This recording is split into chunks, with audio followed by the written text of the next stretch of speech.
I'm Dan from Praxis Finance. I recently sat through a commercial lending session that covered some interesting shifts in the market, particularly around high LVR commercial lending, trust structures, and short-term asset-based finance. Rather than giving you a broker recap, I want to translate it into what actually matters if you're a property investor or a business owner. Because most people don't struggle with finance because they're reckless. They're struggling because they're structured. There are lenders currently offering up to 90% in certain commercial properties. That sounds exciting, but here's the reality. They're not lending you 90% because your business is amazing. They're lending you 90% because the lease is at arm's length, the tenant is unrelated, the rent is market value, and the asset quality is strong. These lenders are property secured lenders. If the property stacks up, they'll look at it. If you're trying to load business goodwill into the loan, particularly outside of medical or accounting, it's very unlikely to pass. That's how the credit appetite is working. This is where a lot of people get caught.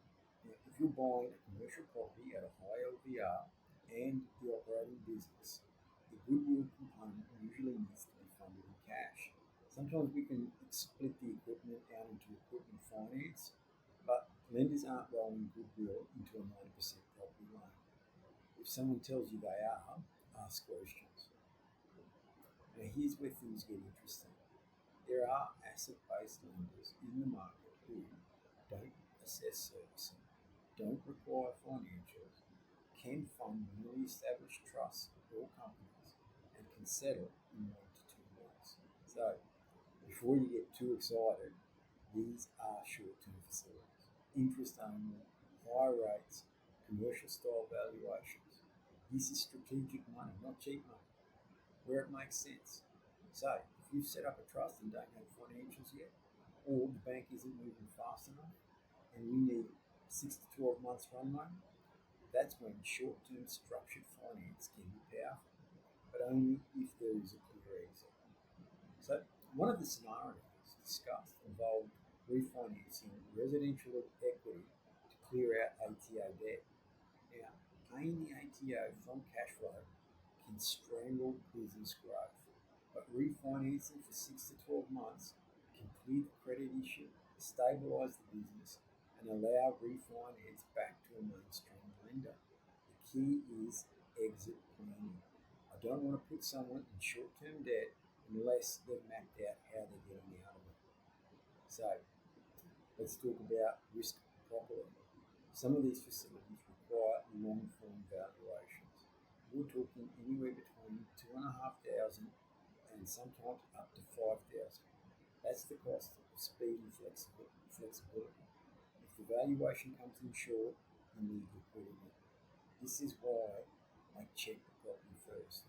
If CoreLogic says 1.2 million and you're planning 1.5, we're going to need to have an adult conversation about that discrepancy.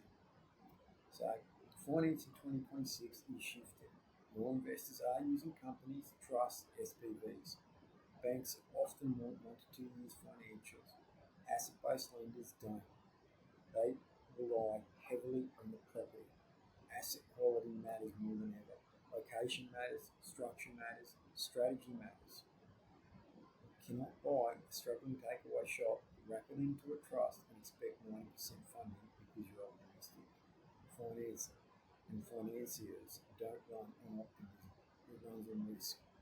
So, most brokers either only do vanilla residential or chase the aggressive commercial deals. Praxis Finance sits in the middle. We look at structure, asset quality, exit strategy, cash position, tax implications.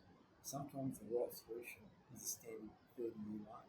Sometimes it's 12-month bridge, and sometimes it's commercial at 90%. And sometimes the answer is not there. So if you're buying commercial property, setting up a trust, dealing with the ATO, or trying to structure something that a bank has declined, the question is not who has the lowest rates. The question is what is the right structure. That's how we approach it at Praxis Finance. If you want a strategic conversation about your situation, reach out. We'll either map it properly or I'll tell you straight if it doesn't make sense. So if you want to go into further detail, give me a call, reach out, and let's discuss what your options are.